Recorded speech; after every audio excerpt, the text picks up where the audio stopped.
Okay. Let me turn off my webcam because that's just a big old fucking problem. Uh, Come on, turn the webcam off, please. Come on.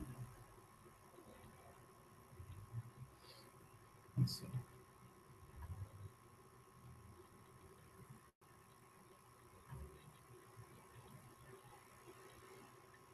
Okay. This hangout on air is live.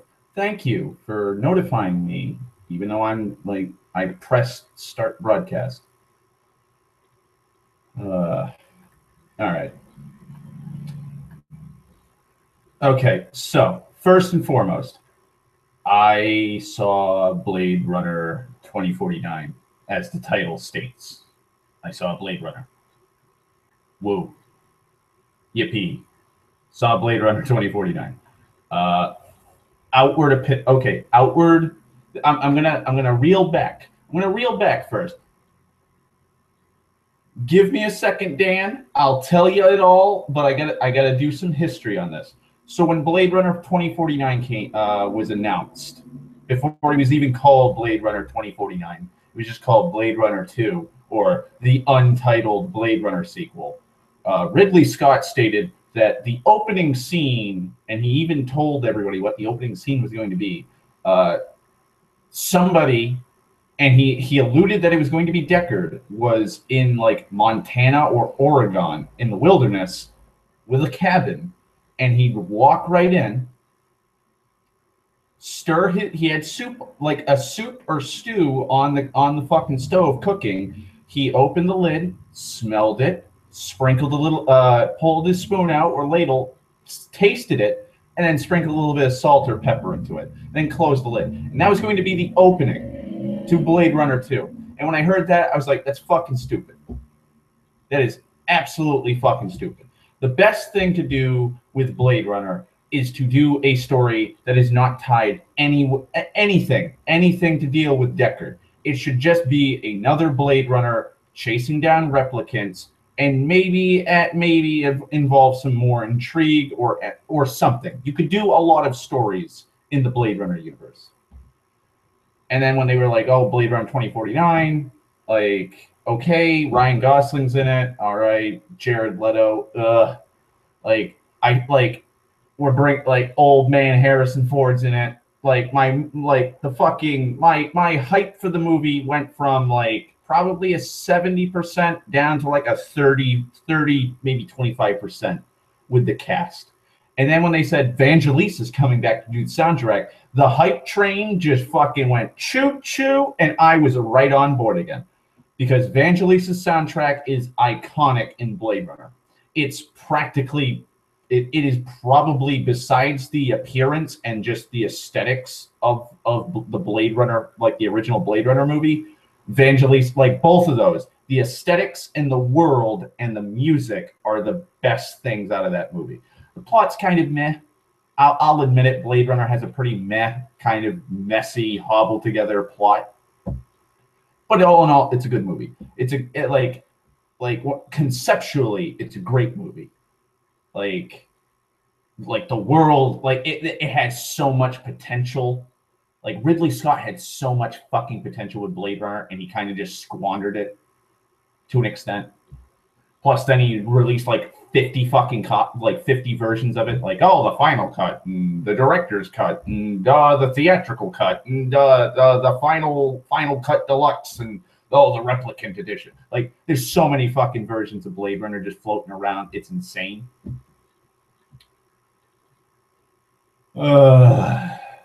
So anyways, give me 1 second because my fucking shit's getting laggy. Okay. So anyways, Vangelis is on board.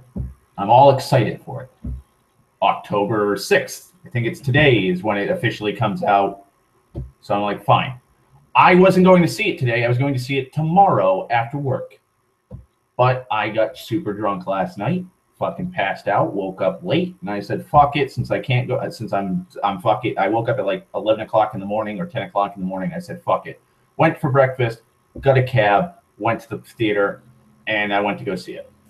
First off, the movie is just shy of 3 hours long. I'm gonna state that right now for the record. If you want to see this movie, you're going in for a long haul because this movie is 3 hours long. And I would say around the 2 hour mark, I actually checked my phone to see what time it was. Now, my score, my non-spoiler section for the movie, I give it a 6, like a solid 6 out of 10. The original Blade Runner, I would say, is like a 7.5 out of 10. So there you go. Like, if you want to go see it, I'd go see it. And that's it. I'm not going to spoil anything for you. I'm not going to say, like, I'm not going to tell you the aesthetics. I'm not going to tell you any of that. So, like, click off. Just shut the fucking stream off. Leave me be. Like, leave this rambling old coot that's sitting on the fucking front stoop in, like, an alleyway to be. So he can, like, piss or something. I don't know. Okay. Now, what I'm going to do is I'm going to change. I'm going to show a picture. I'm going to show the movie poster, and that'll be like my spoiler warning. And now what I'm going to do with my spoiler is I'm not going to do what other people do where they only bring up certain things. No, I'm going to fucking dissect this movie to the fucking scene by scene, because there is some shit in this movie that just makes no goddamn sense. So with that stated, and with that stated, present to everyone, please. Okay, so let's zoom in for a second. Let's zoom, because this movie poster was in the theater. So let's zoom in for a second. Who's that? Who's that, you might ask? Well, you'll find out in a fucking second, because what happens is Ryan Gosling's character's name is Kay. So the backstory in Blade Runner, because they actually showed a text crawl, like the original Blade Runner. So I can't even remember the date, but essentially there was a giant blackout. They pulled a Shadowrunner. Shadowrun ripped off Blade Runner for its aesthetics and most of, like, practically its aesthetics and weapons and the culture. And in Shadowrun's lore, the pen and paper game, there's a thing called the blackout. And basically, nobody knows how it happened, but all technology just stopped working, and it just crashed the infrastructure and the socioeconomics of the world. And then civilization climbed back out of this little dark period, and now they're still cyberpunky and further dystopian. This movie rips off Shadowrun because there's a blackout, and it wiped out everything. All records that weren't in paper form are either corrupted or lost. There's like barely anything from the original Blade Runner's history is still around if it's in electronic form. Next thing in that title crawl that made me go, wait, what? Dan, are you there? Are you there, Dan? Because I know you're a Blade Runner fan. You're a big old Blade Runner fan. I know that. I know that for a fact. I'm gonna ask you a simple question. What Nexus model did Tyrell Corporation make in the title crawl? What model of Nexus replicants was Deckard hunting after? The most advanced of the replicant models. What number model? Nexus what?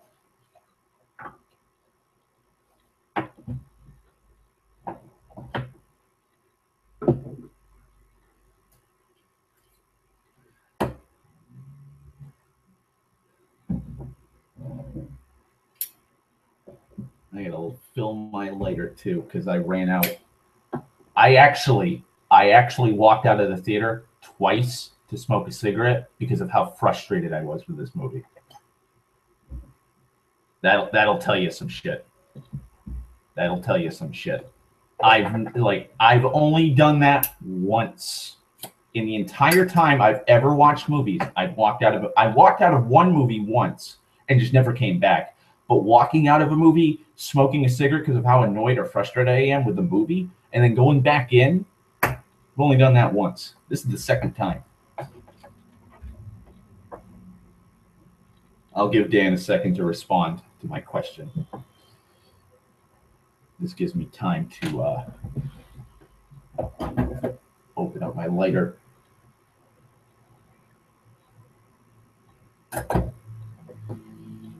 Whew, boy. Oh boy, this like Stan, if you're booing at this now, wait till you hear what happens. Like people are like I've been seeing on the on news articles and news sites like the greatest sci-fi movie ever. This is probably one of the greatest sequels we will ever see in our time. I'm sitting there watching the movie going, what? Huh? Wait. Yes, your inner writer is going to scream.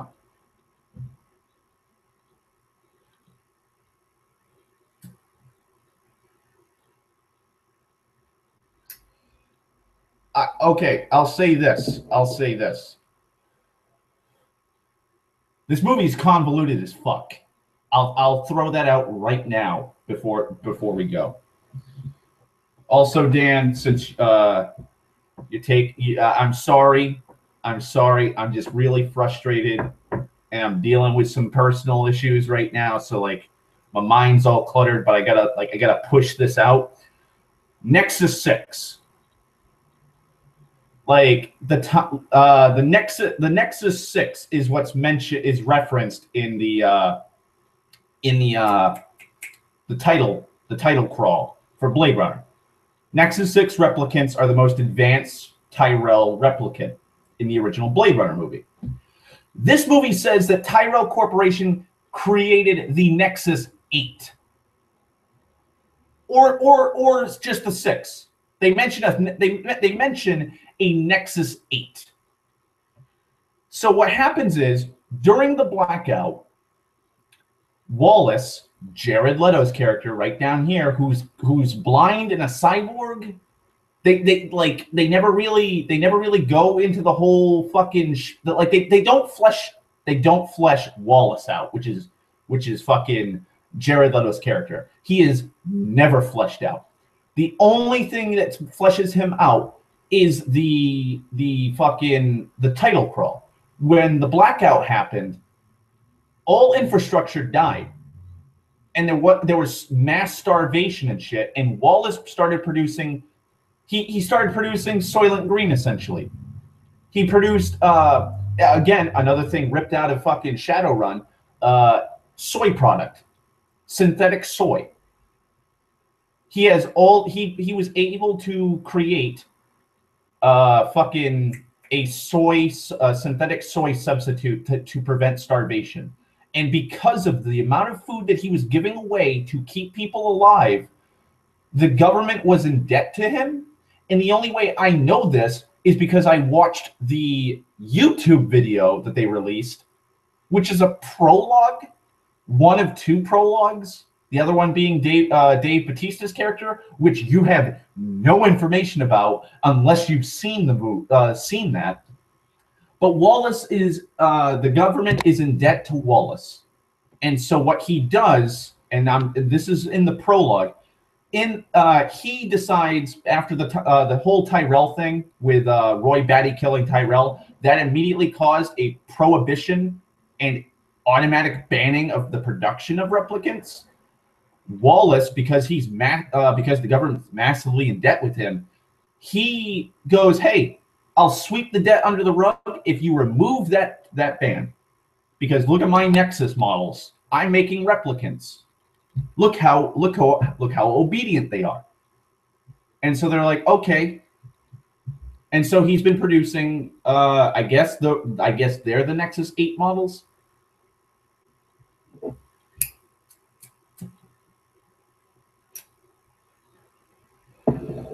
So that's the opening. That's the opening title crawl, and I'm giving you even more information than what the movie actually gives you. Wallace was able to get the prohibition and the banning of the production of replicants removed because he saved humanity on the brink. And the government was massively indebted to him, and so he was able to fucking have them hand wave that. He also purchased all of Tyrell's information and corporate assets. So essentially, he is the new Tyrell Corporation. So the movie opens up. It says Los Angeles 2049, and they rip off the opening to the original Blade Runner, where it's going through it, like, you know, in the original, one of the most iconic, most beautifully shot scenes in cinema, the burning smokestacks with fucking flames shooting out of them, showing you how gritty and just industrialized Los Angeles is. They copy that with solar farms in a desolate, gray, barren wasteland. Just solar farms fucking everywhere. And then we see one spinner car flying overhead. And it lands at a farm. And you see a guy walking around, scooping up grubs out of water inside one of these farms. And it's Ryan Gosling's character, Kay, is the guy that parks the spinner car. And he pushes a button, and I'll say this. Everything looks like it could exist so far. It's not too retro, and it's not too futuristic to an extent. It seems like it looks like the logical progression in the Blade Runner universe. And so Kay pushes a button, and the top where a moonroof or sunroof would be for a car pops out a drone. And he goes, "Oh, well, just keep an eye on the car." And so the drone just keeps floating around. And we find out that the person in the weird hazmat suit is Dave Bautista's character. And Kay walks into his house while he's taking his suit off. And he proceeds to look around. And it's just a pretty barren kind of house. Very, very fucking poor. And he has something cooking on the stove. And he just sits there. And so Dave Bautista's character walks in, starts washing his hands, and that's when Kay starts speaking. And that's when Dave Bautista's like, "Oh shit, this guy is sitting here." And so they have the opening's pretty good. I'll give it that. The opening's pretty good. Kay is just grilling him. He asks him, like, "How long have you been on this farm? You haven't been the guy's like, "Oh, I've been here since 2020 or some shit." And so Kay's like, "Well, what's up with that pouch on your side?" That's an off-world colony medical pouch. Only military get that. And Kay's like, you were on and he mentions a fucking colony, and he's like, "Must have been hard being on that colony." And Kay then pulls out his gun, which is an updated version of the Blade Runner pistol. And yeah, you can kind of see it. He takes the pistol and he fucking puts it on the table, and he's like, I'm here to bring you in. You're a replicant. You're a Nexus 8 model. I'm here to bring you in. I don't want to have a fight or anything. Just come in quietly." And there's a fight. Dave Bautista just starts beating the fucking shit out of him, throws him through a wall, and they start scuffling. Kay starts elbowing him in the throat, and Dave Bautista pulls out his fucking scalpel. Well, he had his scalpel already. He pulled it out when he was trying to stab him. And he stabs him in the shoulder, and it doesn't phase Kay. That's because Dave Bautista pretty much ruins the plot twist, or what would have been a good plot twist, in that Ryan Gosling's character is a replicant. He is one of Jared Leto's models, and he's working as a Blade Runner.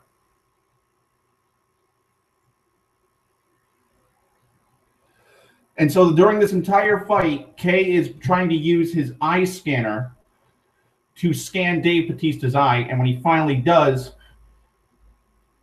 he guns him down. Cuts out his eye with the scalpel, washes it, puts it in a fucking evidence bag, and then walks out. And he orders his drone to take a photo of everything, record everything. So he goes back into his spinner car, calls up HQ, LAPD, and has them scan the eye. And apparently Dave Bautista is one of like 4 wanted replicants that pretty much went rogue on an off-world colony, and they've been hiding for decades on Earth. And so Kay goes back. Kay doesn't go back. He notices something. He sees a flower next to a dead tree that he's parked at. And when he looks at it, he smells it, and he puts that in a fucking evidence bag. And he asks his drone to scan the tree, and he realizes that there's something buried like 20 or 30 meters below, and it's a giant box. And so he reports that in to Madam, which is the head of fucking the LAPD. And she tells him to come back for reconditioning or some shit like that. And essentially, he's being grilled in a pseudo Voight Kampff test, where they have him repeat certain things. Like, they're like, oh God, how does it go? Oh, they tell him to say sell. And so it's like, have you ever had someone hold your hand? Sell. And so he has to repeat the word sell. And they do this for like a minute straight. You are in the hot seat with Kay while he's being grilled. And they keep asking him certain questions like, how did it feel to kill a replicant? Sell. Like, just constant like that. And they finally do it, and they're like, okay, his conditioning's fine. He's not gone rogue yet. His mental weight, like his brain waves are the same. You're free to go. And so he leaves. While a dig crew goes to dig up the fucking whatever it is that's under the tree or beside the tree. And we get probably one of the best scenes, and I think this is probably this by far is probably the best thing that they did in this movie. They show Kay's life. So Kay leaves, and he's going home. And now here's another thing that pissed me off about this movie. Los Angeles does not look like it did in Blade Runner. It looks like Mega City 1 from Judge Dredd. Every fucking building is exactly the same height, looks exactly the same, and then spaced in between everything are these monolithic, massive structures everywhere. So like every 10 miles is just nothing but straight fucking buildings, probably hundreds of feet high, and then these 1,000-foot high buildings every 10 miles or so. And for some reason, there's ash everywhere. But after a certain point, it's rain. There's also a giant, massive seawall along the coastline. And it's just nothing but fucking torrential downpour next to it. Horrible fucking surf. Like the ocean is in absolute chaos constantly. Water is just coming in somehow. Like they never even explain it. But like seawater is just fucking flooding through like these fucking vents at the base of the wall. Fucking home, and there's just ash falling everywhere, and you've probably seen it in the trailers. And he gets home, and he is just brutally insulted by all, just sitting there in the stairwell as he's going up. He gets to his apartment door, he opens it up, and as he closes it, it says, "Fuck off, Skim."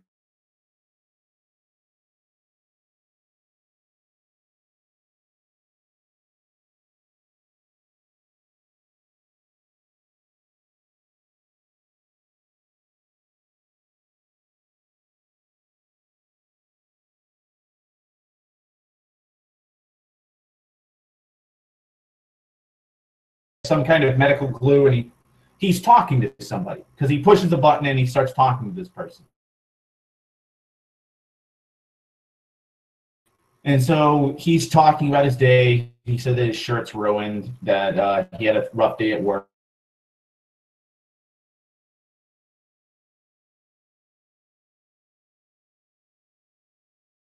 Asked Joy if she wants a drink. And so he grabs this, again, a square glass, because it's from Blade Runner. Deckard bought a square, there was square bottles in Blade Runner, so we need to have those. He pours two glasses of vodka, he drinks both of them, sits down, and out of nowhere comes a fucking hologram, and that's his wife, essentially. That's his love interest, a hologram. This chick. That's Joy. That is Joy. And she walks around, and there's like this weird I like this. It's like this retro, like really archaic projector, and she's tied to that only. Like wherever she, oh God, fucking Christ.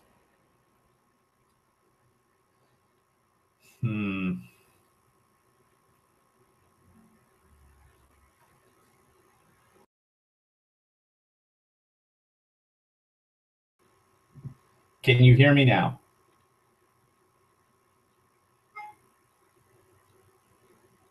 Okay. I'm going to stop presenting now because I've pretty much just shown everything in that fucking... I've shown everything in that fucking picture for the poster that, like, proves that it's a fucking lie. So anyways...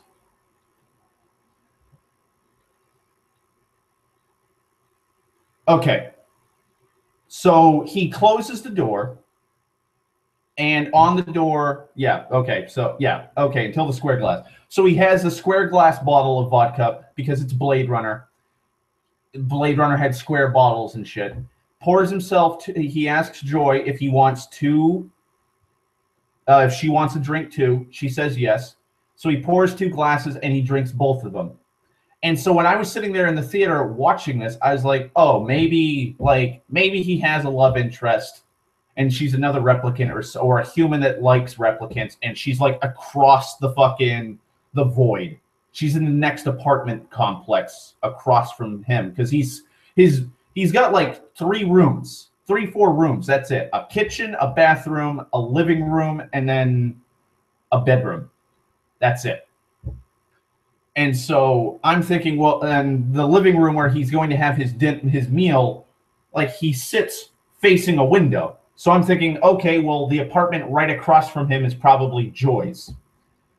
Nope, she's a hologram because right above him is a really retro, badass looking projector, which she can only appear where that thing moves. So when she's walking, the projector's like right above her, and that's it. She is just tied to the living room, and that's it. Everywhere else, all she can do is communicate with him. And so he sits down. She appears out of nowhere. She's dressed in like this 50s attire, and she comes over with a hologram plate of French fries and a burger, and puts it right over his clear looking synthetic soy food. And she's like, put your legs up. And he puts his legs up and he has a cigarette. Now this is where it starts getting convoluted. This like up to this point, I'm like, okay, this kind of makes sense. Like you're kind of using the Blade Runner aesthetic, and you're using the scene. You're trying to mimic scenes from Blade Runner. Okay. It's a Blade Runner movie. It's a sequel. It's been 35 years since the fucking original. Okay. But here's where it gets convoluted. Kay grabs a cigarette, puts it in his mouth. Joy, a hologram, touches the fucking tip of the cigarette and lights it for him. How, I don't know. But she does. Then she sits down, and they start talking, and he's smoking a cigarette, and he's like, She starts talking to him about stuff, and he's like, "Well, I forget what they were talking. Like like because the movie's so fucking long and there's just so much shit to just ingest. Like I can't really fully remember the conversation, but essentially she's asking him about his day at work and then like what he's going to be doing, and he's like, "Well, what about the gift I got you?" And she goes, "What?" And he's like, "Well, it's our anniversary." And she goes, "It is?" He's like, "No, but let's say it is." And so he pulls out this black case out of this clear bag, and he opens it up. It's an emitter, a joy emitter, JOI, which is the corporation that produces the hologram that she is. And she's all excited because now with the emitter, he links it to the box on his wall which is essentially Joy, and now she is able to walk wherever he is. She is now free from the confines of the projector, and she's all happy. And he's like, "So, where do you want to go? What's the first thing you want to like? Where's the first place you want to go?" And the scene just goes to hard black as Kay opens up a service entrance to one of the roofs, and it's raining. You got the fucking icon. Like they are still like. What was it? 2017 was when Blade Runner takes place. It's 2049. It's been like 32 fucking years, and they're still using the same advertisements. They still have the giant fucking blimps of that's talking about the off-world colonies, and it's raining, and it looks like the same rooftop where Roy Batty and Deckard were at, because there's signs, like wording, like this, like the Hollywood sign is the best way I can describe what the fucking advertisement looks like. But that's strewn about on the edge of the rooftop, and Kay just walks out, and it's raining, and so we get this heartfelt scene of Joy touch. Yes, Atari is in the poster, Dan. Like when you see the Blade Runner poster with Ryan Gosling, Harrison, the one I had up, the orange and blue coloring you see, the lights, those are the Atari signs. They put two. They have Kay fly between two buildings that have the Atari logo on either side, so he is sandwiched between Atari symbols. Anyways. We get a heartfelt scene of Joy interacting with the rain. Now, here's another thing that makes no sense. Joy's getting wet. Like, we see at first, like, her holographic image is, like, stuttering and flickering because the rain is going through and it's fucking up the holographic image of her. But then when we see her hands, they're wet. And her hair's wet. And her clothes are wet. And I'm like, wait, what? Wait. You're telling me she's there, but she's not there? Is that how this hologram's working? Like, is she getting wet is she getting wet by the rain, or is she like, because she's in, like, when she realized, hey, I'm in rain, like she's getting wet? Like, what? And she walks up to Kay, and she's all happy, and he's happy, but he doesn't show it because he's a replicant. And she's just about to kiss him when she freezes. And when I first saw her, I was like, oh, maybe she froze. Like maybe the technology isn't all quite there, and so she's like blue screening. No, it's just a call. He gets a call from the LAPD. Madam wants him because the dig team pulled up the box that his drone picked up. And so he just shuts her off. And he goes to the fucking LAPD. And they go to the forensics, and they find out that inside the box was bones. A human skeleton that was crammed into a box. and Kay's there with Madam and Coco. Coco is the dude that's, I guess, the forensic scientist, and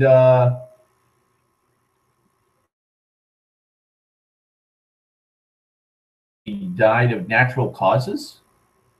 And then they start scanning, and then Kay's like, "Well, what's that on her pelvis?" And they look.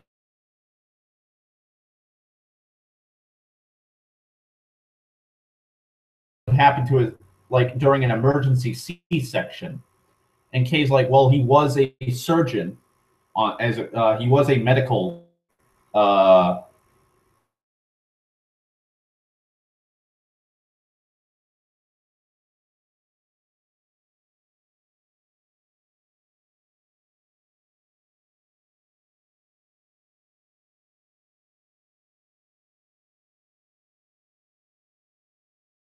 Serial number.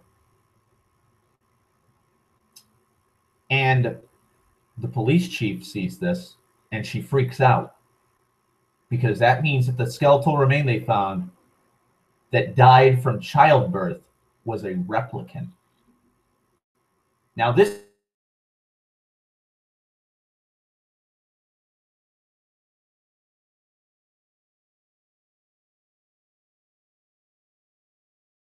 replicants, like they've never explained the physiology of a replicant. Oh boy. Okay, so there was a serial number on the pelvis, and Kay just somehow is able to notice this when he zooms in, and he just keeps zooming in. And so this causes a big this causes a big fucking uproar, because that means that a replicant had a child and died in childbirth.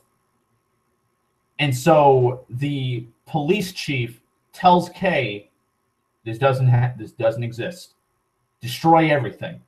Like, we can't have people knowing that replicants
Okay. I'm letting the chat load. Fucking. I'm just getting more fucking frustrated with this fucking program. Okay.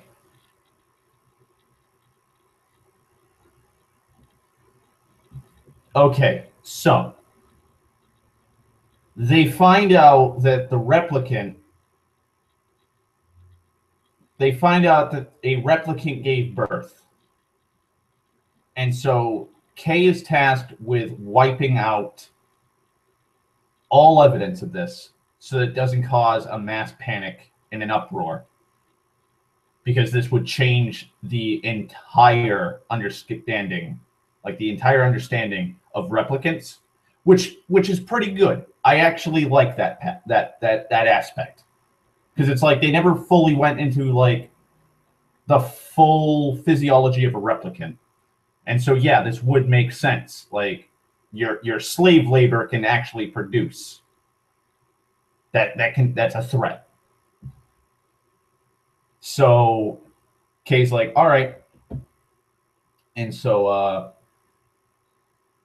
he starts looking through things, and he has hair. There's some hair samples in the box. So he takes that and he goes to he flies by the old Tyrell Corporation buildings, and then there's 3 giant fucking slanted pillars, which is the Wallace Corporation's headquarters, which is literally right next door to the Tyrell one. And they are like 5 times as massive as the Tyrell pyramids. So he goes in and he's like, yeah, I'm looking for a record on this. And so the guy's like, oh, this is pre-blackout. I don't know if this is gonna like we're gonna be able to find anything. So he opens up a fucking bin and he puts the hair inside and starts scanning it. And that's when he realizes, like, oh, wow, this is an old model. And he's like, yep. So they start walking through the databanks. And that's when we're introduced to Love, a replicant, the head of Wallace Corporation, technically. She's having a deal. She's doing deals with some chick from the off-world colonies, and she's like, oh, well, we can send you more slave labor, and maybe we'll send some pleasure models for your colonists. And that's when she gets a beep, and she goes over to her desk, and it's like, oh yeah, this model, like this authorization is kind of funky. Like, this is an alert message where we're notifying you that this replicant that Kay is looking for, like, this is an old one. This is an old Tyrell model. And so she's like, can we hold this call off, and can we reschedule? And so she goes down to the archives, and there's a big yellow data card, and the fucking Kay's like, well, what's on it? And the guy's like, oh, just bits of fragments. Like he's the one. Like, we're like half an hour into the movie, and they're finally explaining like the blackout. Because this guy's like, I remember being in the blackout. Like, only paperwork survived. Like, nothing electronic. Data pads, everything. Bank accounts, your records, gone. So if you had a pre-existing record or a criminal background, like, that was completely wiped. You were a free person. You were completely clean. And so he's like, oh yeah, they're like, this is all the information we have. And so Love comes up, and so the guy hands it to her, and she's like, get back to your fucking post. And so he goes back to the desk, and she starts asking him, and he's like, just wanted to clarify what's going on. Like, just lets people sleep well at night knowing, like, where these models are. And she's like, oh, okay. And so Kay just walks off because he's going back to the farm to go look at it. And Love goes to meet Jared Leto's character, and Jared Leto just instinctively knows that the fucking replicant, like, this replicant is he knows that Tyrell has produced replicants that could give birth. And his models aren't pure. They're not angels in his eyes because they can't give birth. And so he has a model. He has a replicant in a fucking plastic bag with some honey on it, and it gets birthed out of this plastic bag onto a fucking foam mat. And he walks over with Love, and Love opens up like this fucking box with all these little chips, and she plugs one into his neck, and like these weird little black drones come flying around and examining this replicant. And she's still covered in honey, and he's having this weird philosophical debate or discussion about how he's God and how they're his angels and how like they are flawless and perfect, and I have made more human than human. And when then he slices her fucking open with a knife and kills her because she can't give birth and no replicant can give birth. And meanwhile, Love is crying. I don't know why, but she is. And he just walks off. And then we go back to Kay. And Kay is at the farm. And he's sitting around looking. And out of nowhere, Kay notices that there's a piano. And one of the keys is listing. It's like half as low as the others. And so he plays a few of the keys next to it, and they work. And when he hits that one, it doesn't. So he opens up the fucking back of it, and he finds a little tin box, really old tin box. And he opens it up, and there's a baby sock in it. And so he goes back home. And he burns down the farm, by the way. Burns down the whole fucking farm. And then he heads back to his home. And once he gets into his apartment, there's the police chief. And she wants to know what the fuck he's been up to. Like, where the fuck have you been? What's going on? And he's like, that's all I found. She's like, a sock? He's like, that? Oh, sorry. There's another thing he discovers at the farm before he leaves. On one of the roots next to the hole where the fucking box was is a carving. I think it's 6/19/21. Or 6/09/21. I think it's 6/19/21. And it immediately causes him to freak the fuck out. And that's when he goes home. And so the police chief asks him, what the fuck have you found? He's like, I found this. She's like, it's a fucking sock. And he's like, also, I found this. And so he shows her a picture of the 6/19/21 that's carved in. It's a date carved into the root. She goes, well, what's this mean? He's like, I don't know yet. And so they have a heart-to-heart. She's drinking his booze. He's sitting there just stoic because he's a replicant. And then she asks him, like, I've known a lot of you. I've known a lot of your kind. They're all like, she's going full racist towards replicants. She's like, but you're different. You're different. Tell me one of your childhood memories. And this brings up something completely fucking it's one of the biggest plot holes I've had not even with the first Blade Runner, because the first Blade Runner, when it comes to memories, it made sense. Like, Rachel was given memories because Tyrell wanted her to not believe that she was a replicant. That was the whole thing with Rachel. She was a prototype model that was planted. They implanted the memories of his granddaughter or daughter or niece inside of Rachel. So she thought that she'd always been. She was born a human and she'd just grown up.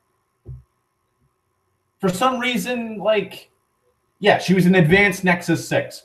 Now, K is a Nexus 8. Why does he need memories implanted? Yeah, exactly. She didn't know she was a replicant. That's why they planted the memories inside of her, because that was his plan.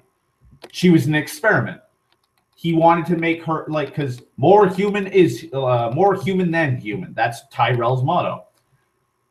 But with K though, and the rest of the Nexus 8 models, or the Nexus 8 line of replicants, all of them have memories implanted in them. And I'm like, wait, why? Why would you implant false memories? They know that they're replicants. all replicants know they are replicants in 2049. Like, they all do. Everybody knows who, like, and the other thing is, like, apparently everybody knows that K is a replicant, even though there's no way to tell except for the barcode under his eye, which you need this special Blade Runner tool to highlight. Because there's a special light that only fucking works with the barcode. You can't see it under normal light or vision. And it's like, what? And so fucking Kay's like, well, I don't understand why. Like, I don't understand why. Oh my God, Dan! I totally forgot I totally forgot the rest of the scene. I gotta go back. So when Kay's talking to Love, she brings him down into a fucking vault where they have these little glass marbles with like goo inside of them, and she drops it into the fucking scanner, and it plays the Voight Comp interview that Deckard had with her.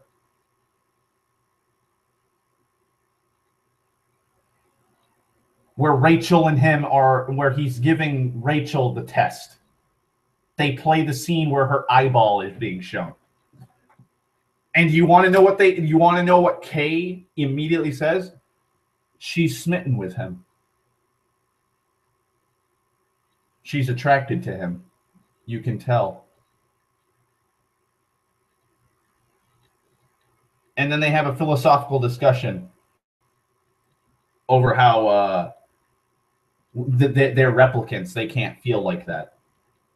And if you do feel like that, it means you're going rogue.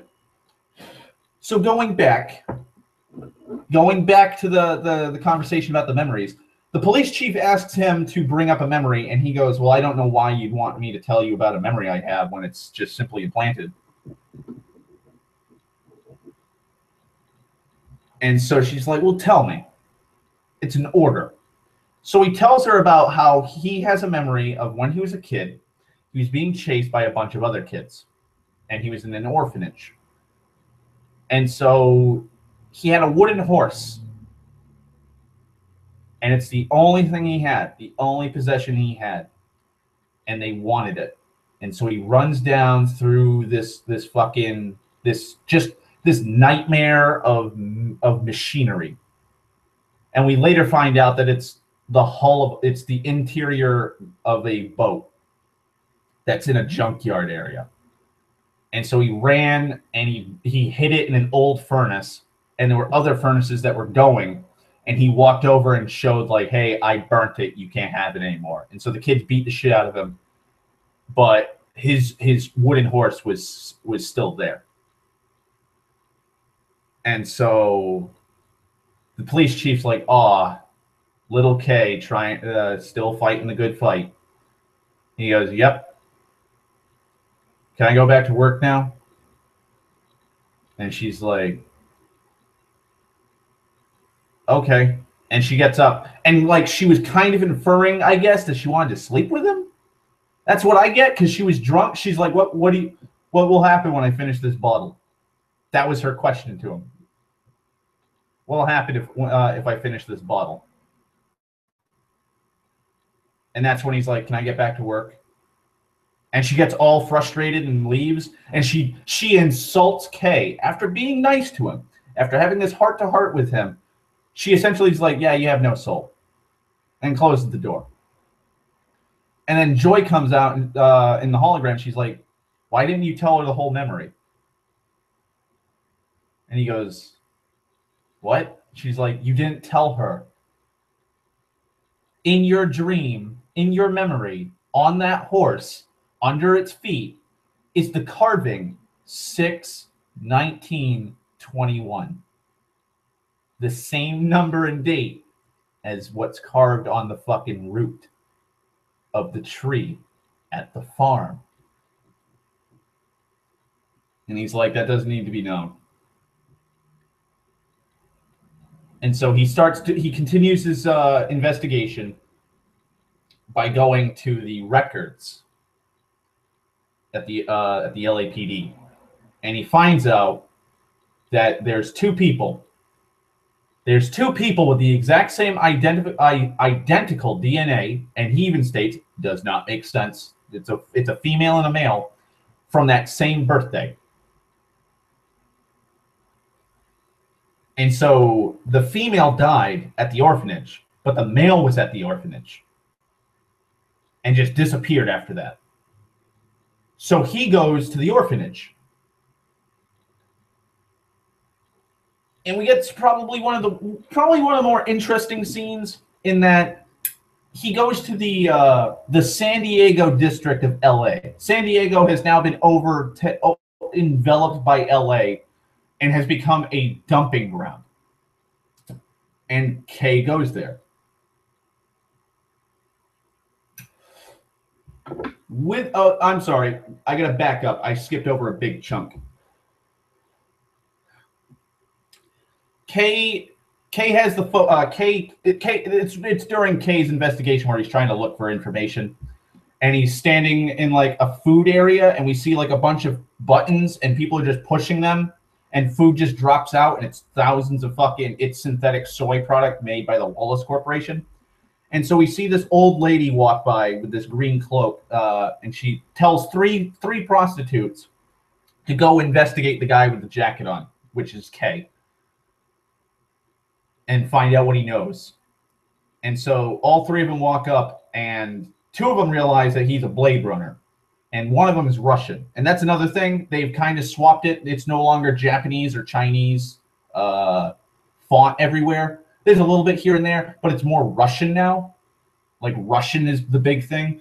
And so this Russian prostitute tells them, like, he's a fucking Blade Runner. I'm getting the fuck out of here. And then the other one leaves. But the blonde-haired chick doesn't. And she's like, oh, you don't like them real women, do you? Because she realizes he's a replicant. And so she just walks off. And I'm trying to remember if it's before he goes to the junkyard or after he goes. I think it's after he goes to the junkyard. Give me a second. I got a message on Facebook. Ay, ay, ay.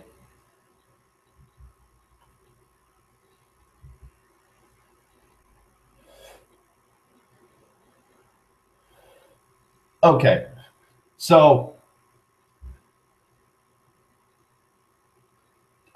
he gets information from the LAPD, or he got it from Love, that the remains that they found were Rachel's from the original Blade Runner,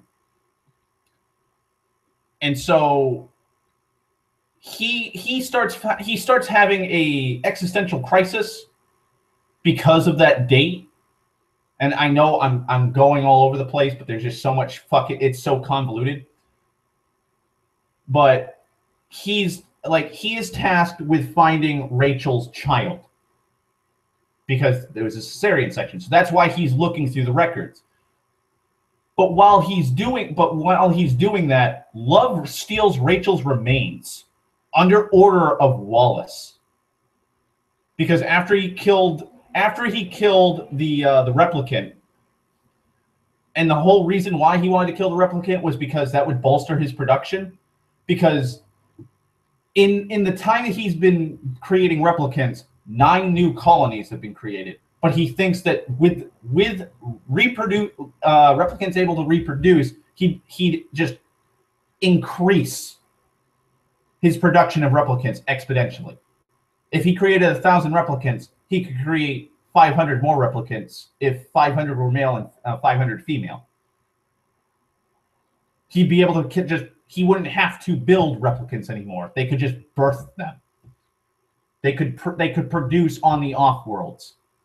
And so he orders Love to steal the remains. And she kills Coco by just punching him in the back of at the base of the skull, right behind him, just donkey punches him, fucking kills him instantly. Throws all of Rachel's remains in a bag and walks off. So Kay finds out that there's 2 twins. One of them is dead, the other one, and both of them have identical DNA, and it doesn't make sense. and the boy is listed alive. And so he goes to, and because of this existential crisis, he goes to see a memory designer. And so he's informed that because she's sickly. Again, they're ripping off the original Blade Runner with having an incredible fucking scientist having some medical illness. I forgot the original guy's name that created the replicants that had the 4-year lifespan, but he had a genetic disorder. This chick has a compromised immune system, and so she has to live in practically a plastic bubble. And it's a holodeck. And that's how she produces her memories. She creates nigh perfect memories that can be, then she's a subsidy of she's subcontracted out by Wallace. Wallace wanted to buy her out, but she didn't accept because she wanted to take as much freedom as she could. And so Kay's like, have you ever put real memories of somebody into a replicant? And she's like, that's illegal. He's like, all right. And she's like, well, I can scan your memories right now if you want. All you have to do is think it. You don't need to fully visualize it. Just think it. And so he sits down and has like this weird like visor thing behind him to scan his head. And what happens is she starts crying, JF Sebastian, but she starts crying and he realizes, he puts 2 and 2 together, that he is Rachel's son.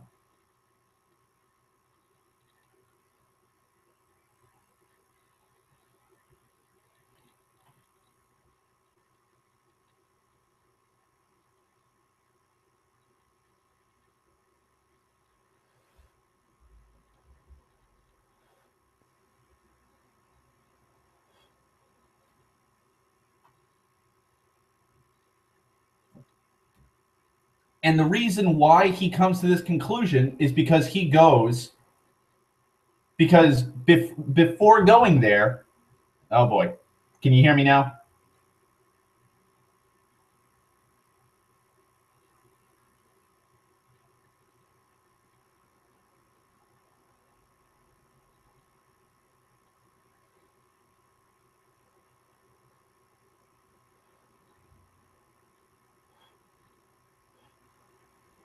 Okay. So before he goes to see the memory chick, he goes to the San Diego district of LA. And he goes to he gets shot down.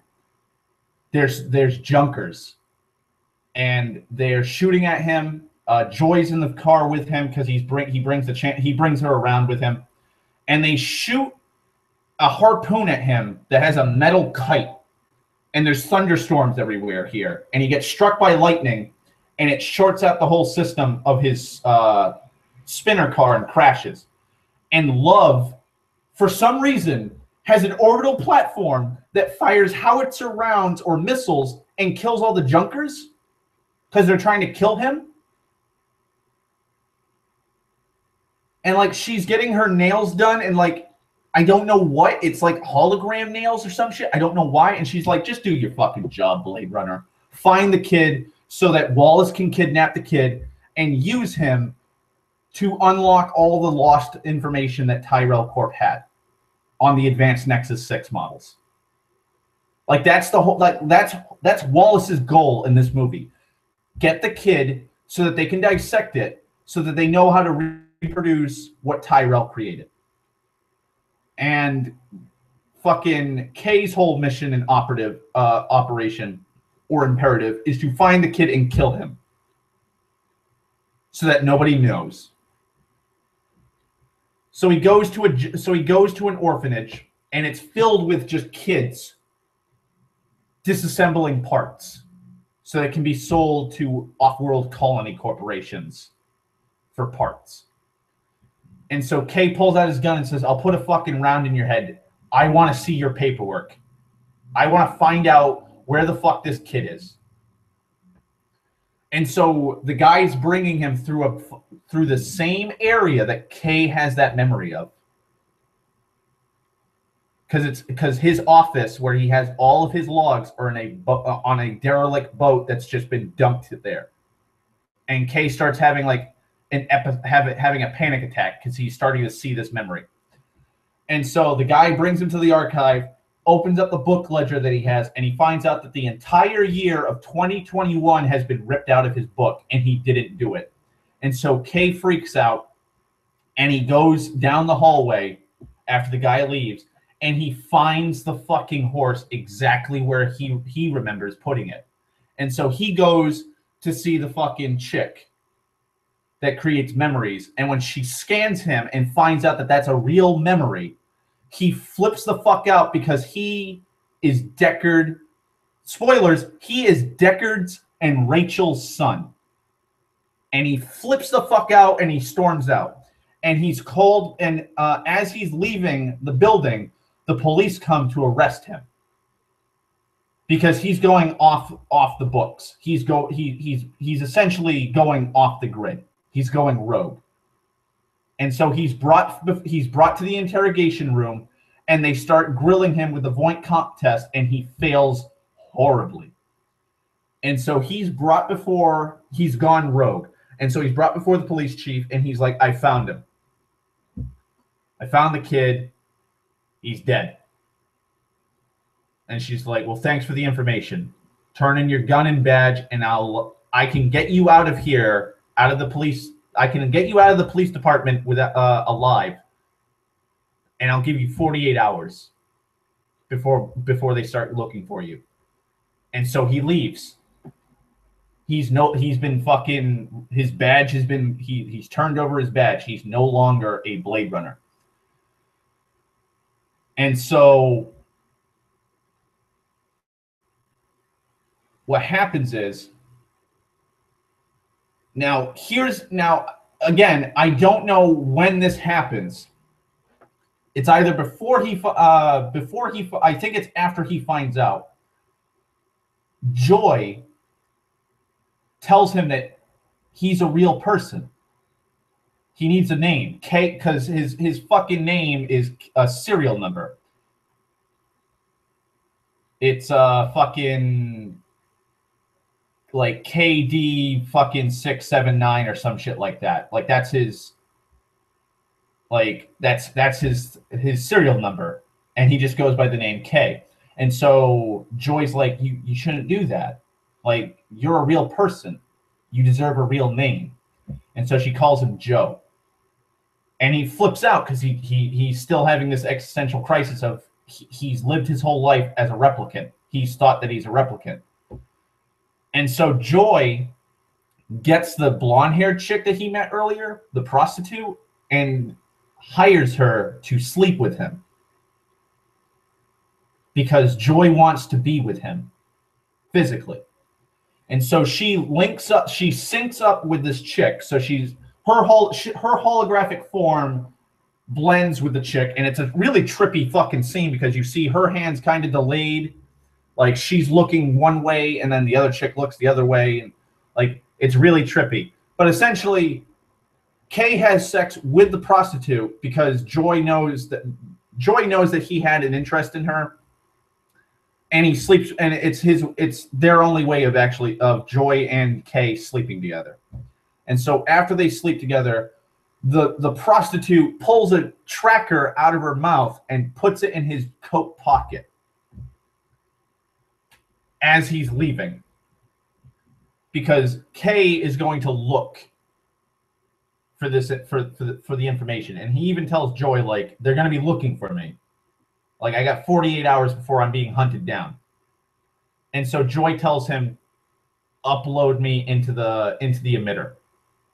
And he's like, but if I do that, if that thing breaks, you're gone. And she's like, that's fine. I'll be like a real person. And it's really touching. Like the Joy and Kay relationship is probably one of the best things in the movie. Because Joy actually cares about Kay, and Kay absolutely cares about Joy. And so he does it He uploads all her information, deletes it off of the out of the apartment, and then she tells him to break the transmitter or the antenna. And as soon as he does that, Love, for some reason, sees the alert on her computer, and she freaks the fuck out. And so she goes to Kay's apartment. And she breaks in, and she looks, and she sees the broken antenna, and Kay's already gone with Joy. And so they fly all the way to Las Vegas. And they do this because Kay goes to a market, or a bazaar. I think it's a bazaar. He goes to a bazaar and he talks to some dude and he scans the wooden horse. And the guy's like, "That's real wood. You're rich. You can buy a real horse with the amount of money that this real wood goes for. I could buy you a goat. You can get a goat. You can get a horse. You can get whatever the fuck you want." And the guy's Kay's like, "I just want to know where it's from." So the guy does some analysis scanning. No, she's just an AI, because you actually see a hologram of her on a building. So Joy is just something everybody can get. She's not like a unique AI, but I guess her memories and like her interactions with Kay have made her unique. So like they all look the same, but their personalities change compared to what it is.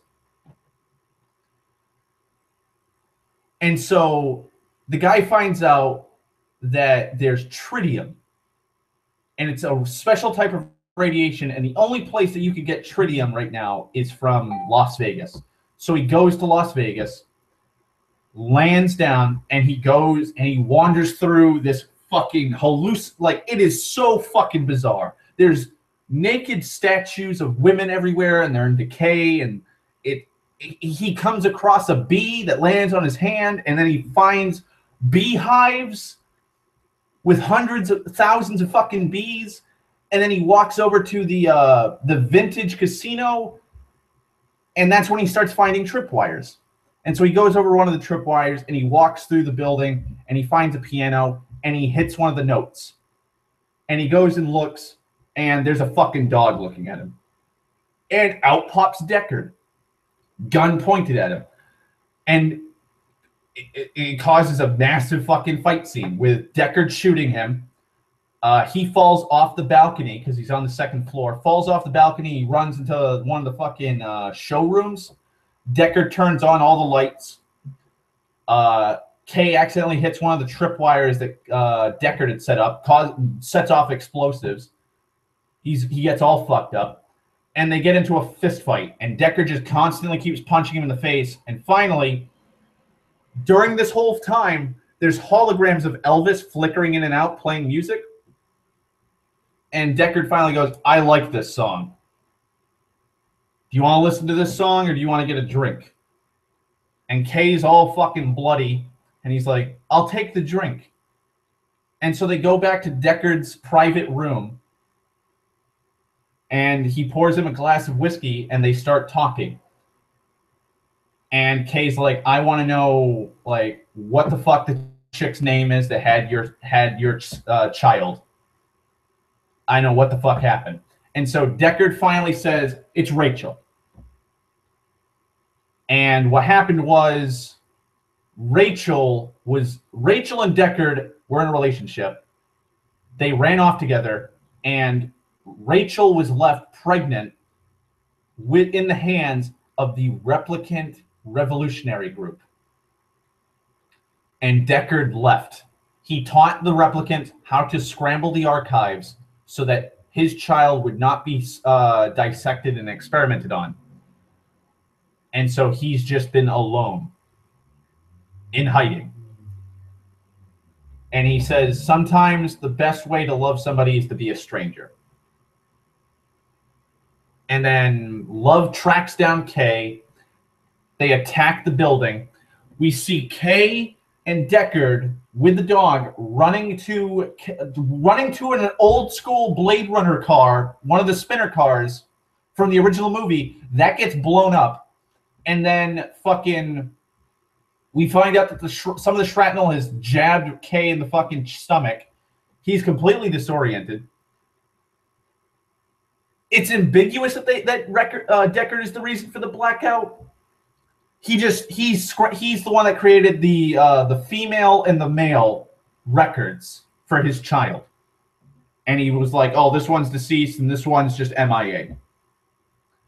And so Deckard is kidnapped by Love so he could be brought before Wallace, because Deckard knows where the child is, or Deckard has information, and they leave Kay. Kay is then picked up by the Replicant Revolutionary Group because of the tracker. And they bring him back to LA and they mend him up. And the old lady that told the three prostitutes to go check him out is one of the off-world colony replicants that Kay was instructed to track down, and was friends with Dave Bautista's character. And she was there for Rachel's birthing of her daughter. And we find out that, yeah, you know, Kay isn't Deckard's and Rachel's son. He was just implanted with the memories for some fucking reason. Like they never explain. Like they never explain why Kay has Deckard's child's memories. Just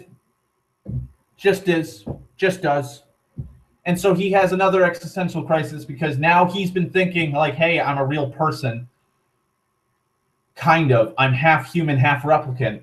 Now he's like, nope, I've always been a replicant. I went rogue for no reason. And so also, I forgot to mention this. This is probably this is an actual heartbreaking moment. After Deckard's spinner card blows up before they even get to it, Joy's emitter falls out of Kay's pocket. And when Love and her crew go over there and start beating the shit out of Kay, he keeps fighting, and Joy comes out of the emitter and says, "Stop." And that's when Love stomps and breaks the emitter. And right before she does it, Joy looks like it is. I'm going to say it's heartbreaking. Like Joy looks right at Kay, and Kay's looking at her, and he's tearing up, and she says, "I love you." And then the fucking emitter gets stopped, and she's gone for good. Joy is killed, and like Kay is crying. Like Kay is heartbroken. And so not only did he find out that he's not human, Joy is gone forever. And so the old lady tells him, like, it's better to die for a cause than to just follow, like, their orders, because dying for a cause is by far the most human thing you can do. And so Kay has Deckard's pistol from the original Blade Runner, and he hunts and he goes to save Deckard. And Deckard is interrogated by Wallace, and Wallace is like, "Oh, you're really good with pain. You love pain. But I know another way." And walks a CGI replication of Rachel from the original Blade Runner. And she's looking at Deckard.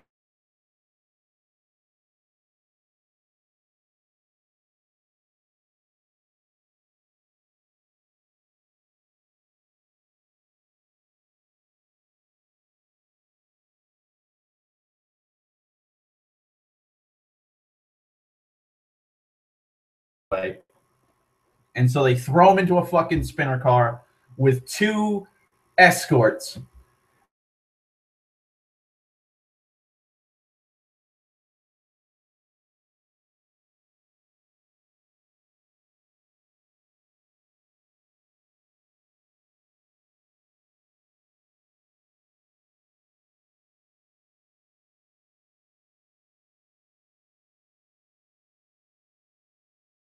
They're right there. They are heading towards a platform with an off-world colony ship, and it's too far out.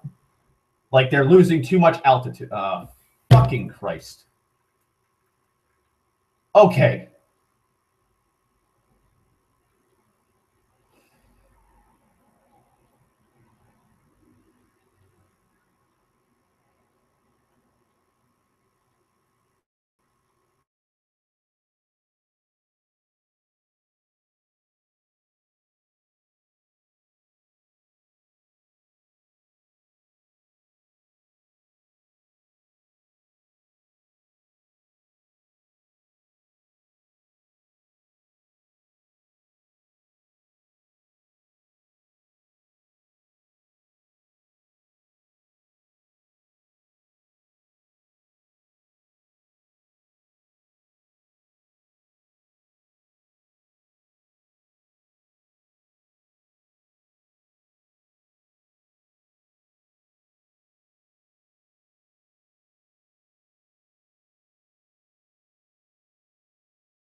Can you guys hear me?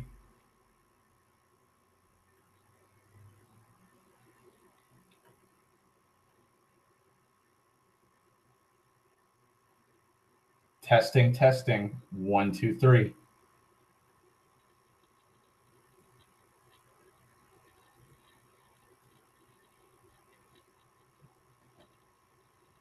Okay. Where did I get cut off?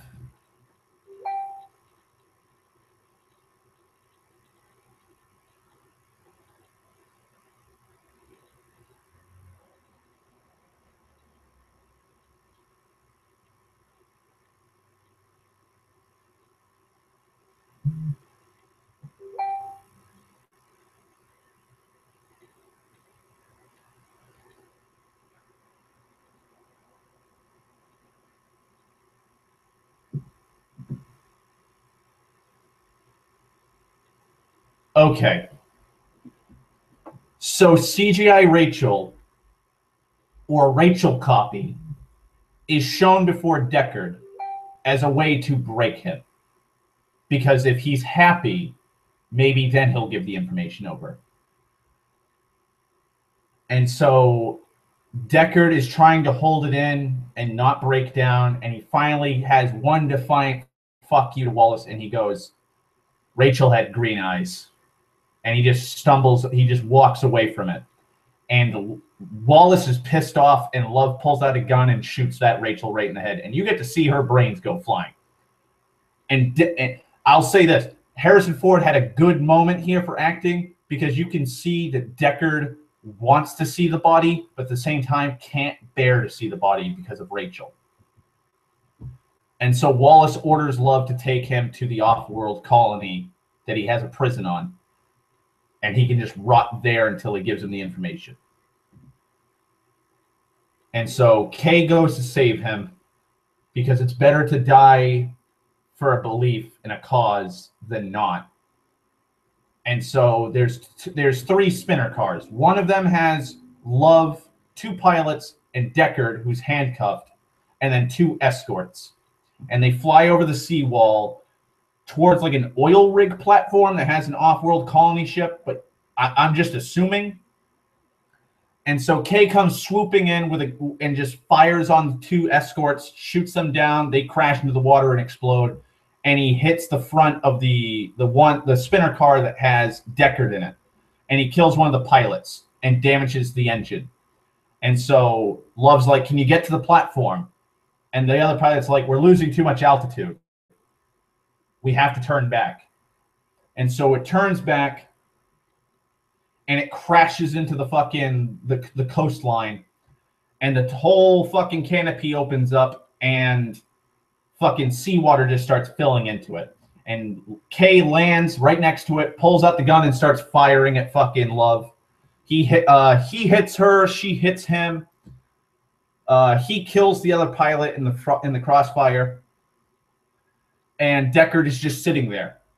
And I started to laugh because you just see Deckard just sitting there like old man Harrison Ford, just looking around while seawater is just pouring into the fucking vehicle he's in, while Love and Kay are having a fight. And Kay gets stabbed. His fingers get cut, not cut off, but just cut because he grabs the fucking knife that Love has. And as he's grabbing it, she pulls out another knife and stabs him in the side.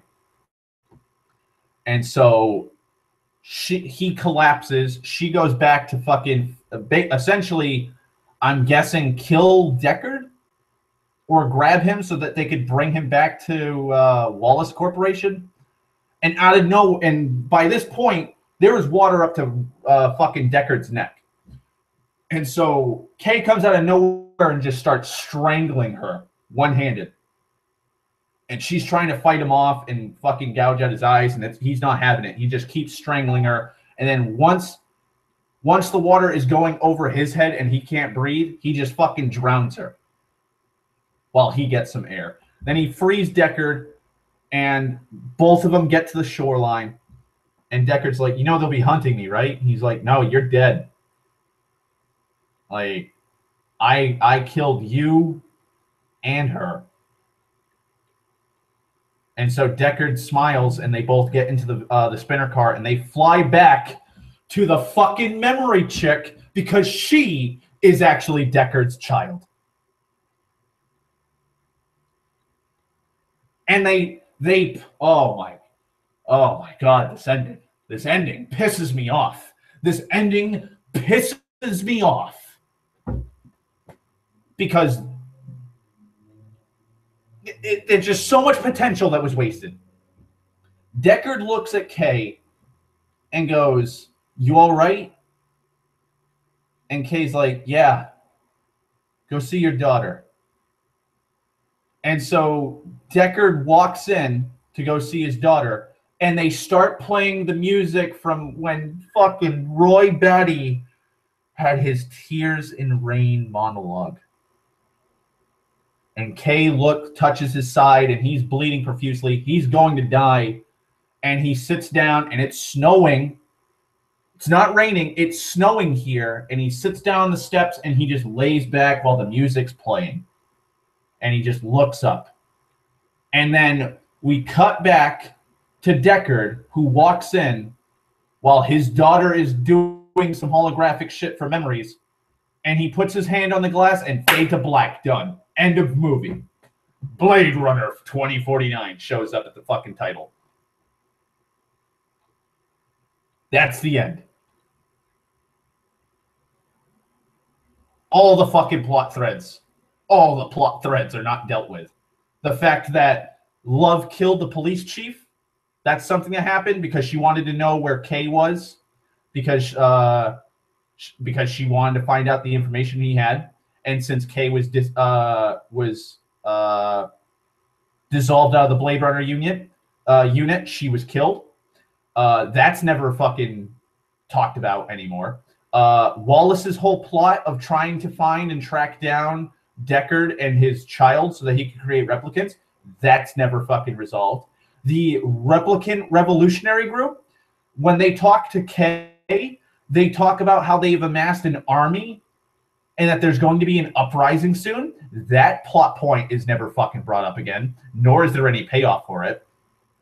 The fact that Kay may or may not have been dead, that's never fully explained. I guess it's left to the fucking viewer's opinion. And then they just end right before Deckard tells her, like, hey, I'm your father. Also, the other thing, she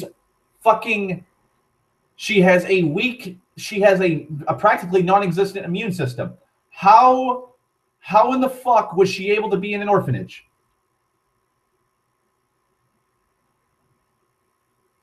Like, how was she in the orphanage for years if she had a compromised immune system? Like, to the point where she's in a plastic fucking bubble.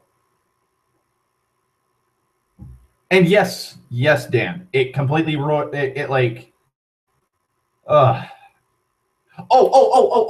I forgot to ruin another point for you, Dan.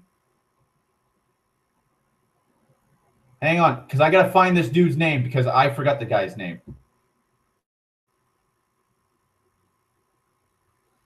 Oh God, what's his fucking name? Is it Joshi? Is that his name? Joshi? Lieutenant Joshi?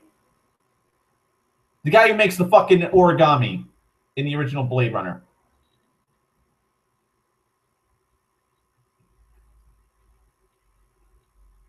God, I can't remember his fucking name.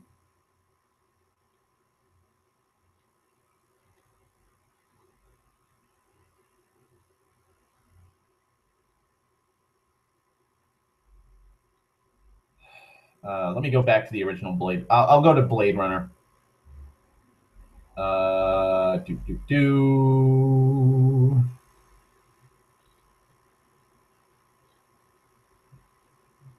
my God. Blade Runner. Gotta find the fucking name.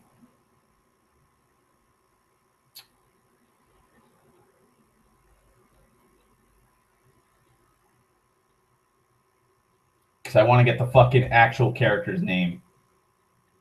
Okay, Gaff. They bring back Gaff as an old man in a retirement home. Yeah. Gaff is sitting there making origami, and Kay was questioning him as to the whereabouts of Deckard, and he's like, he was always alone. That's how me and him worked, because apparently they're partners. They were partners in the original Blade Runner. And so both of them wanted to be alone, and so the way they worked is how it worked best for them. Also, Wallace, like, when he's interrogating fucking Deckard, he's inferring that Deckard's a replicant and that Tyrell had completely planned, like, Rachel falling in love with him and him falling in love with her so that they could both create a replicant baby. Because maybe he's a replicant, maybe he's not. And then they show a memory of the first time Rachel and Deckard met, when she's walking up to him after he sees the owl, and it's just ripped out of the fucking original movie.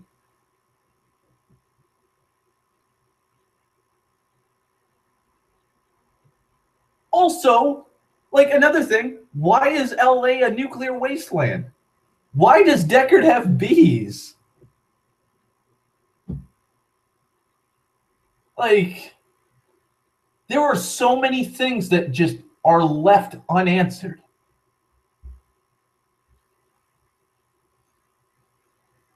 So many things left unanswered. And here's the thing. You want to know the biggest slight? The biggest fucking slight? Vangelise's soundtrack is shit.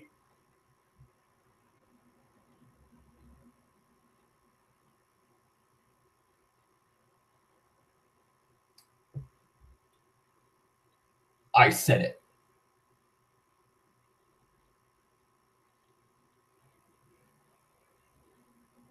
We get a fraction of the original opening music for Blade Runner, at the beginning. And then the rest of the soundtrack is so unmemorable. Then they have the Roy Batty Tears and Rain theme that played. And there's one song that keeps playing in the movie with the sound of revving cars or motors, and that's it. I was sitting there, I'm like, they better play fucking Blade Runner Blues. This is a Blade Runner movie. It's about Blade Runners. You better have fucking Blade Runner Blues playing. It would have been amazing if they had Blade Runner Blues playing when Joy and Kay are sharing their intimate moment. Both of them would have worked. Like when Kay first brings Joy out into the world where she can actually walk and see the outside world. Like, Blade Runner Blues probably would have made me tear up because of how tender the moment is.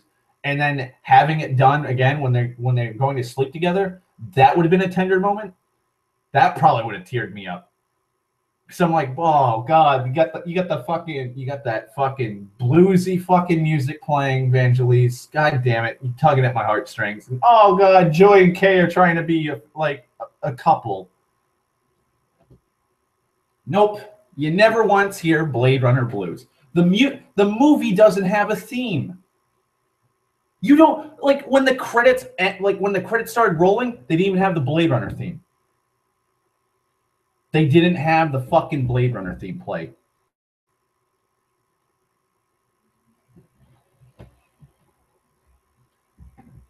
Like, it's why I give the movie a 6 out of 10.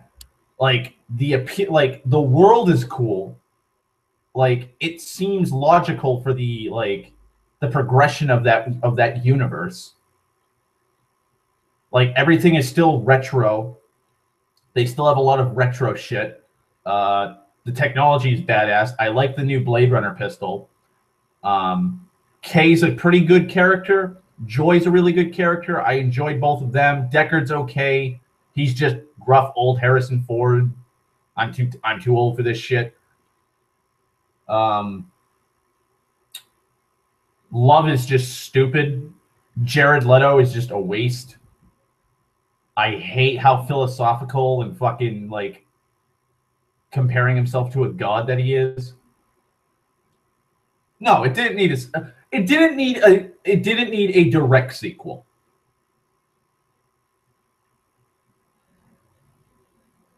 You could have done a Blade Runner movie set in that world, but you could have set it anywhere. You could have you don't have to set it in LA, set it in Boston. Set it in Boston, set it in Chicago or Detroit.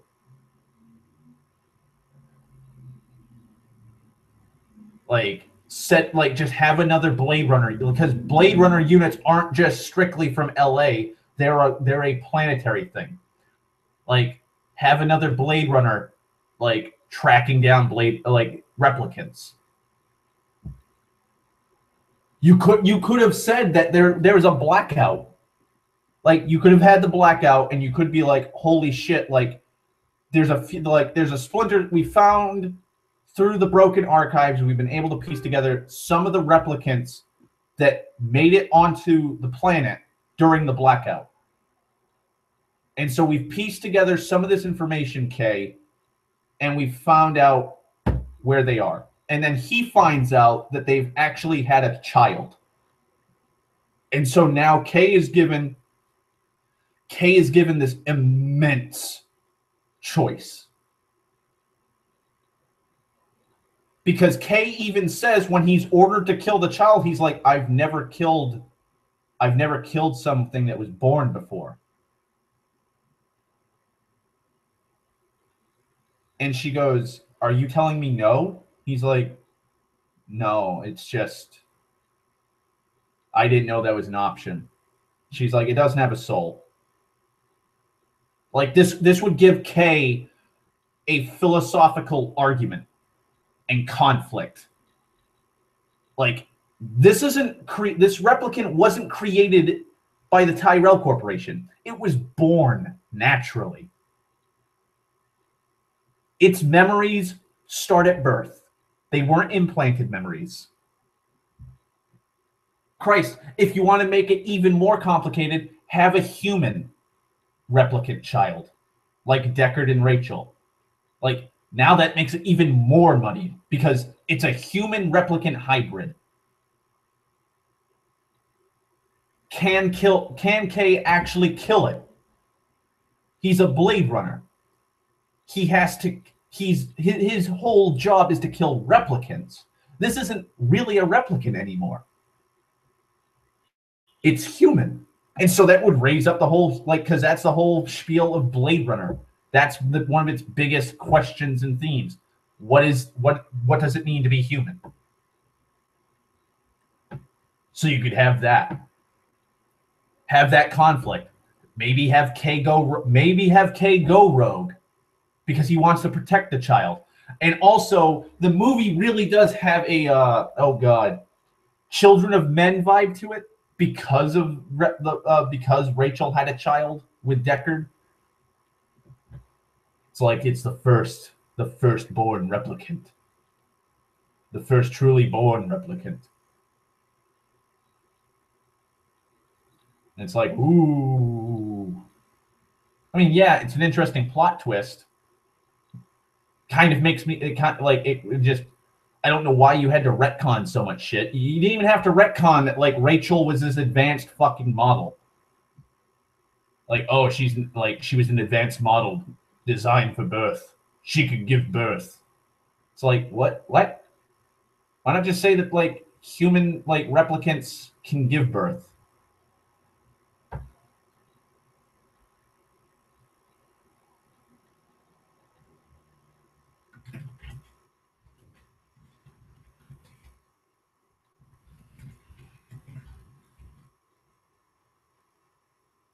Like, that would, like...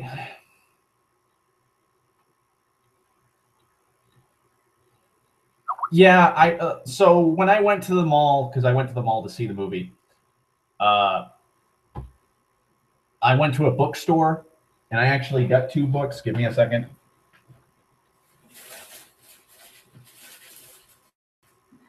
Because I had an hour before the fucking movie, because I was too early, so I was like, fuck it, I'll waste some time. So I got a Guide to Medieval England for the 14th century. It basically just goes through the history of the 14th century in England, from clothing to diets to hygiene to families and stuff like that. It's basically just a full cultural book.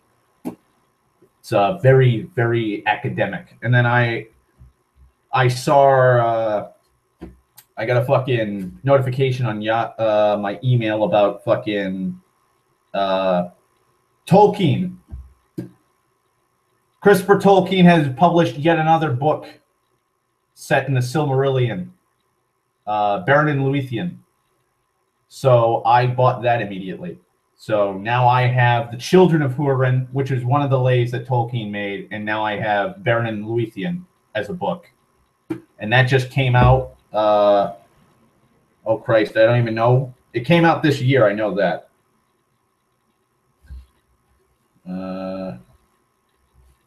Let me see if it has a fucking thing in it that actually tells me the date that it was published.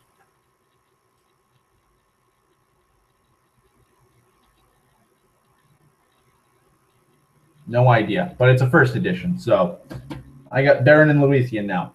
Awesome. So I'll be reading that. But when I was walking through the bookstore, I saw Blade Runner books fucking everywhere. They have a Blade Runner, like the original movie, in book form. They have all the Blade Runner spin-off books that people made during the 80s. They have Do Androids Dream of Electric Sheep?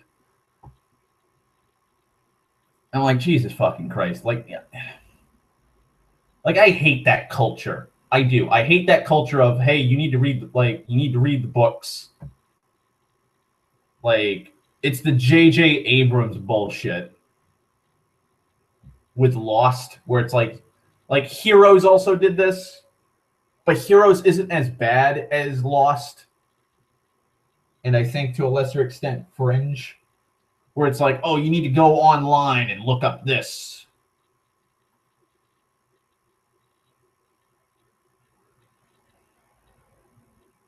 Like, you need to go online and look up on this website, and then once you do that, you need to read this comic book, and then this web comic on this website will give you more information about what's going on in between the episodes or backstory. Like, that's essentially what Blade Runner 2049 did. Like, they have a web comic. If I remember correctly, there's a web comic. They had a Dave Bautista fucking thing, short movie or short film, and then they have a short film where fucking Wallace goes up to, I'm guessing some of the government officials. It's just it's like in an apartment building, and he has a Nexus 8 with him, and he tells it to stab itself in the throat to show how complacent his new replicant models are. And then they sign over the bill, and they're like, "Yeah, okay, you can make replicants."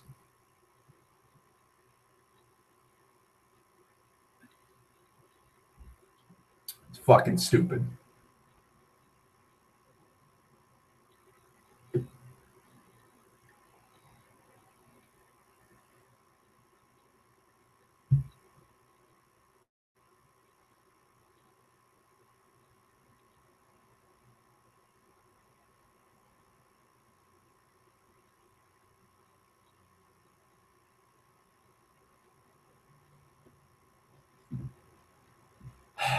Just stupid.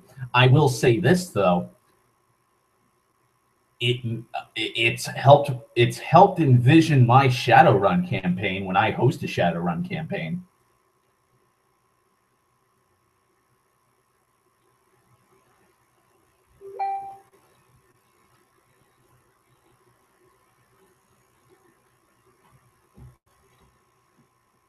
Give me a second.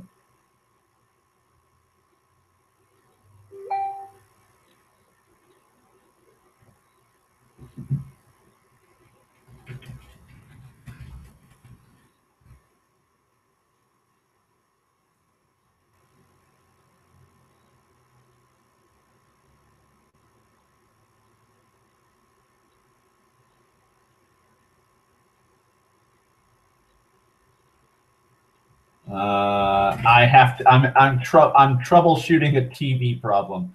My friend Jess just told me that her daughter Aria hit the remote, and so her whole screen is now green.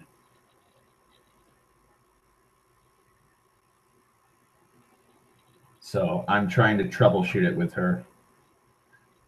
All right, so it's an LG.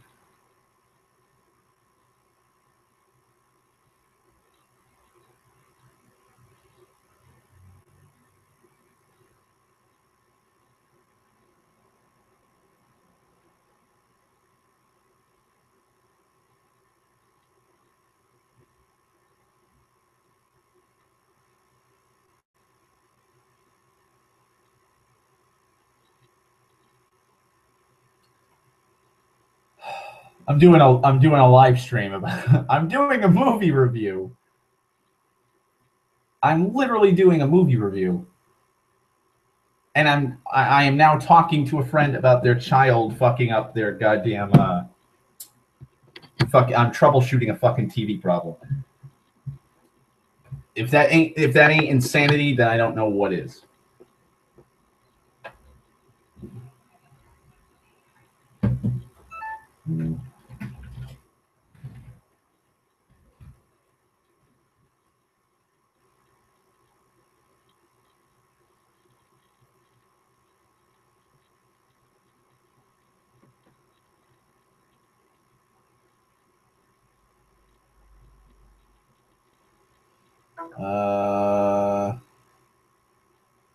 Have you changed video settings?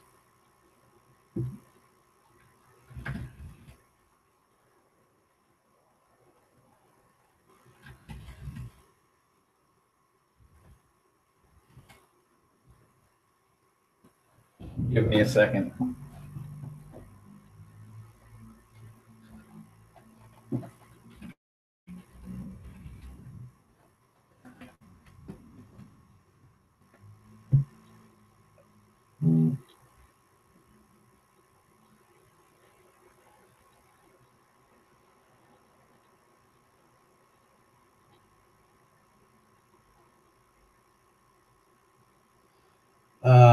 Fuck me.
Fuck. I'm so sorry, guys.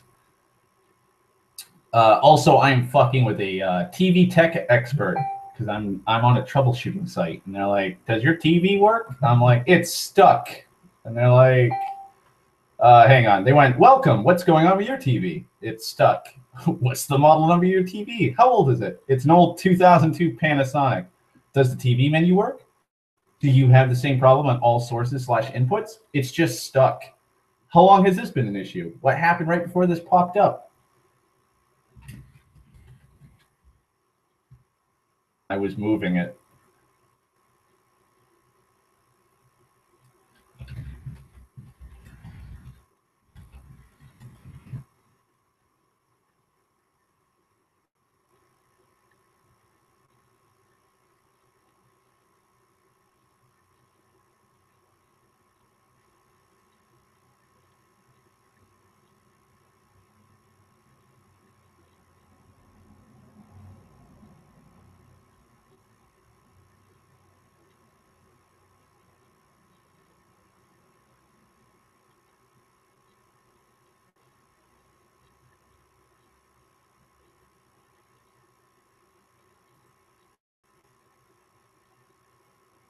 Anything else you want the expert to know before I connect you?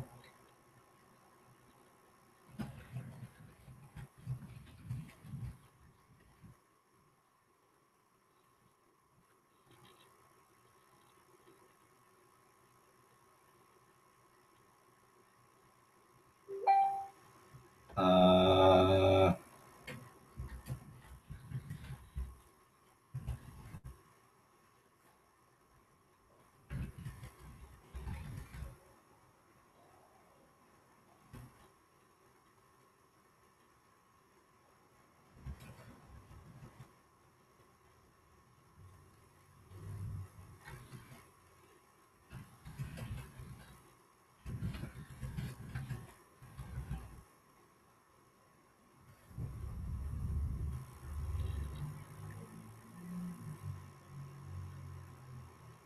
hmm.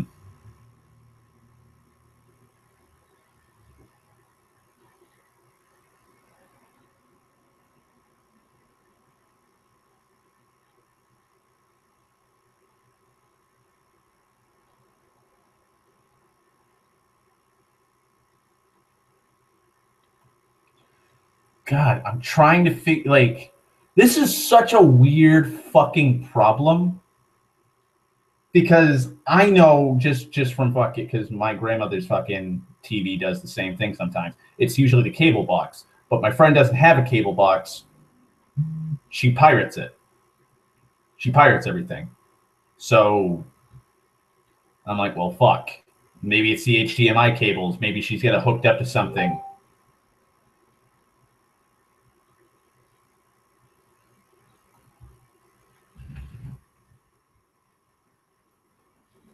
And so, like, I'm not going to tell her, like, yeah, yank all those HDMI cables out. Just yank every cable off the fucking TV. See, and then plug them back in. See which one works. I don't know. I don't want to fucking destroy her fucking, like, her fucking TV.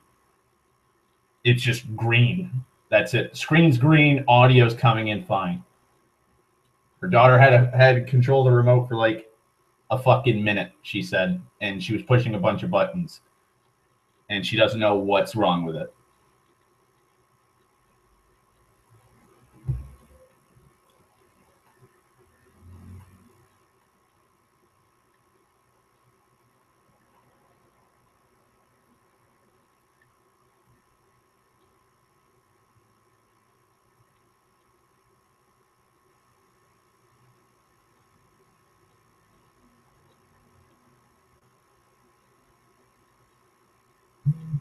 Yeah.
Do do do.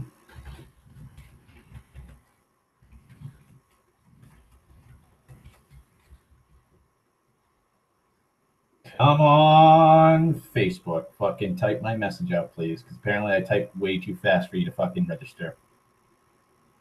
That